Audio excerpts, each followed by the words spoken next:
Just. What's that? You're on time. I'm always on time.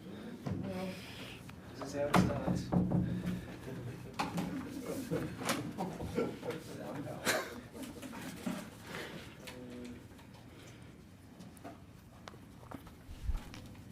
Okay, you good to go? Yep. I met them, Phil. Okay. Thanks very much, everybody, for coming at relatively short notice. I need to be a little bit briefer than usual. I said earlier in the week that we would spend some of this week trying to get a handle on the impacts of the recent flooding on the budget, and that when I had a sense of that, a preliminary estimate of that, then I'd make those estimates known, and that's what I intend to do today. Australians are there for each other when times are tough, and the budget on Tuesday night will show that the Albanese government is there for them as well.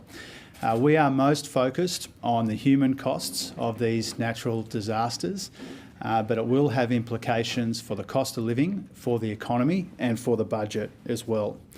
It is too early for us to put a very precise price tag on the flooding that we're seeing through such large swathes of Australia, but we do know that there will be consequences for the economy and for the budget. And what we're trying to do at this late stage, putting the finishing touches on the budget, is to include some of those preliminary assessments of the likely impacts in the numbers that I release on Tuesday night. So the preliminary sense from the Treasury is that we think that the floods that we're seeing right now, and remembering they've got a way to play out yet, unfortunately, but our current assessment, or the Treasury's current assessment, is that these floods will detract around 0.25 percentage point from GDP growth in the December quarter.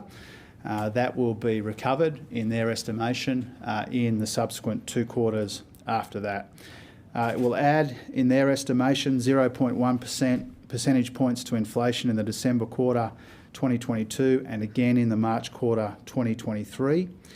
They expect that the floods will cause fruit and vegetable prices, for example, to be 8% higher than otherwise over the next 2 quarters, the last quarter of this calendar year, the first quarter of next calendar year, and that's based on the impact of previous flooding on some of our prime agricultural land. We need to remember here that we are talking about some of the best producing land in the world, producing a lot of groceries for domestic consumption, but also for export.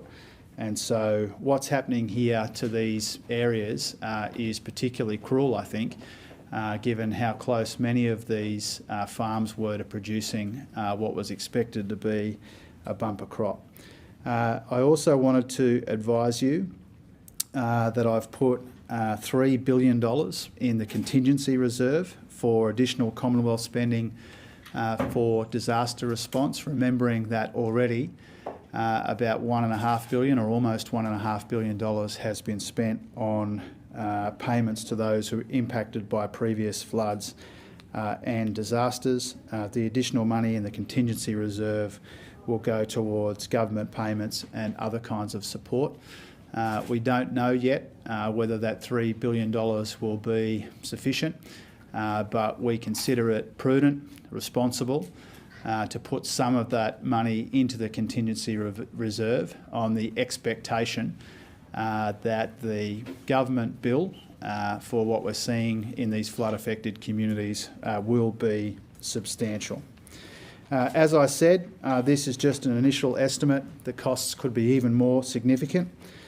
But responding to natural disasters and building resilience in our economy will be absolutely central features of the budget that I hand down next Tuesday night.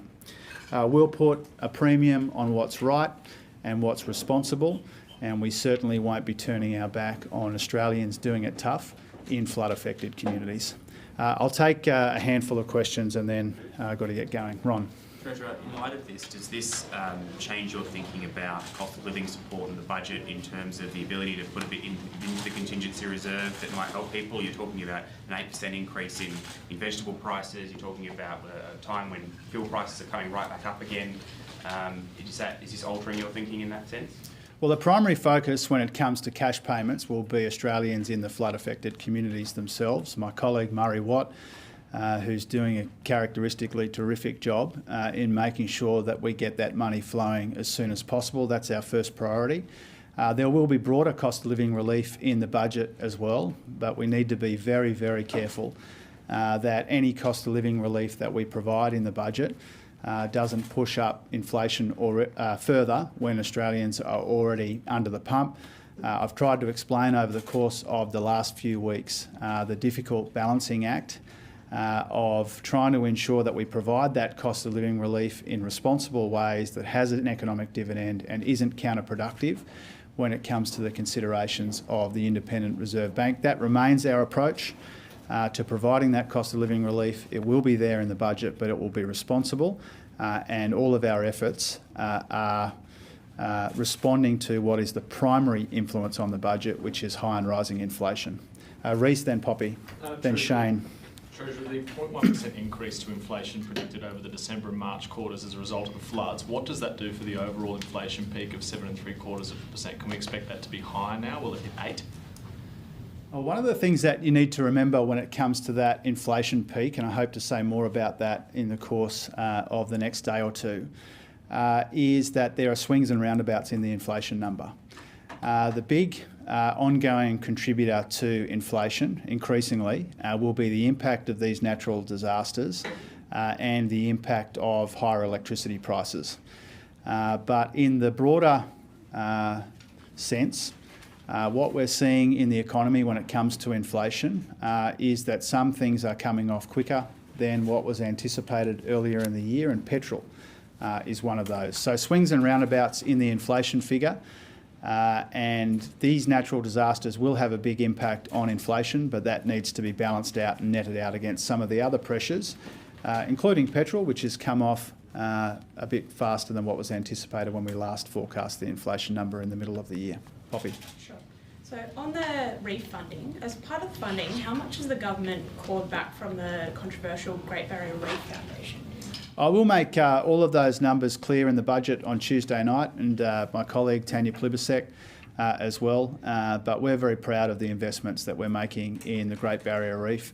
I think Australians right around the country value and cherish and treasure one of the great natural wonders of the world, and the budget will reflect our efforts to invest properly in protecting the reef against the impact of dangerous climate change. I said Shane, didn't I? Yeah, Shane, and then Mark, and then you two, and then I'm done. Treasurer, overnight Liz Truss resigned as Prime Minister, in large part due to her then Chancellor's mini-budget. Feeling any pressure about what you might be presenting and what it might flow to, and how do you think markets will respond to your budget on Tuesday night? Paul. No, sorry. Oh, look, I think every friend of the UK wants to see some stability there. We don't comment on the domestic politics or internal machinations of parties in countries with which we have a great relationship and a great friendship. I'm sure on a personal level it's very difficult for Liz Truss, and when it comes to economic policies in the most recent times, I think it is a sign of the times, frankly, in the UK, that I've only been the Treasurer here for 5 months. I've already had 4 UK counterparts. And I think it's in everybody's interests, not least of which the UK's, that there is a semblance of order and stability in the UK.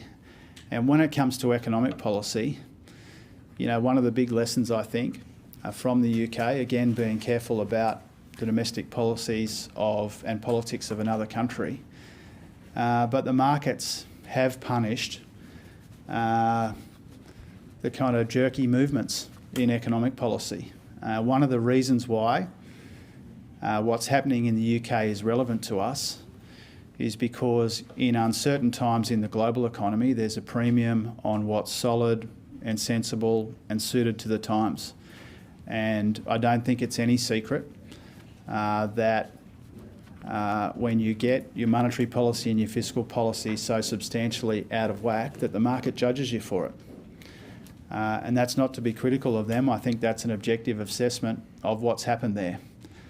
And so for us, the lesson for us is we do what's right and responsible, solid, sensible, suited to the times, because the stakes are relatively high at a time when the global economy is a pretty uncertain place. And so a premium for us is on getting that balance right. I think we've got things pretty nicely lined up between fiscal policy and monetary policy in the document I'll release on Tuesday night, and I hope the markets think the same. Employers are concerned that multi-employer bargaining hasn't been limited to low-paid workers. Is that the government's intention to get wages moving across the... Say the beginning of that again, sorry, Mark. Sorry, Paul. Employers are concerned that multi-employer bargaining hasn't been limited to low-paid workers. Is that the government's intention to get wages moving across the economy and across supply chains, not just for the lowest paid? Well, we've made no secret of our intention to try and get wages moving across the economy, but beginning with the lowest paid. You know, one of the first acts of this government, indeed the first thing I put through the Cabinet with Tony Burke, was our submission to the Fair Work Commission around the minimum wage, and we were pleased with the outcome there. We're going through a similar process when it comes to aged care workers in the care economy. We've had almost a decade now of stagnant wages. That's because that was a deliberate design feature of our predecessors' economic policy. We take a different approach. We think we need to get wages moving again. Our policies reflect that. We need to get wages moving again strongly, but in a sustainable way as well. And a big part of our thinking as we put the finishing touches on the budget is that wages are about cost of living too. And for too long, stagnant wages have made it harder for Australians to keep up with the rising cost of living. And that situation can't endure. I forgot Mark before, but I'll go here and then Mark, and then we'll finish. Treasurer, are you satisfied with how the Greens have handled Senator Lydia Thorpe and her undisclosed relationship? Oh, look, I think those revelations are really concerning, and I think we need to hear more, frankly, from Adam Bandt about what has happened here. You know, Australians have got a right to expect that the parliamentary oversight mechanisms through the committees and the oversight of our legal system is, you know, based on the most appropriate disclosures, and the absence of that here is troubling. And so I think we need to hear more from Adam Bandt about what he knew when and what he did about it. Beyond that, I hope you understand it hasn't been a big focus for me the last few days. Mark. On that 8% increase in fruit and veg prices, Treasurer, that's going to be quite a hit for families already feeling the pinch in a supermarket. Is that just for the December quarter? How long will that take do you think, to filter through? And is there anything you can do, particularly in this budget, to give relief to families in terms of prices they're paying at the supermarket? Yeah. So the harshest impact of what we're seeing in these flood-affected communities will be felt over the December quarter and the March quarter. And so those percentage increases I referred to are really about the last quarter of this year and the first quarter of next year.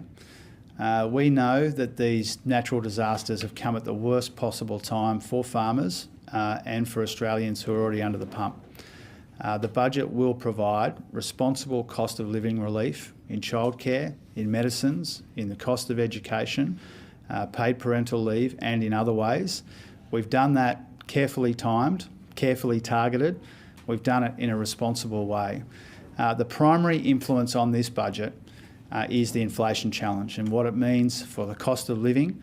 And so every main element of the budget that I hand down next week will be guided in one way or another by this inflation challenge. It's guided our approach to the cost of living. It's guided our approach to targeted investments in a stronger, more resilient economy.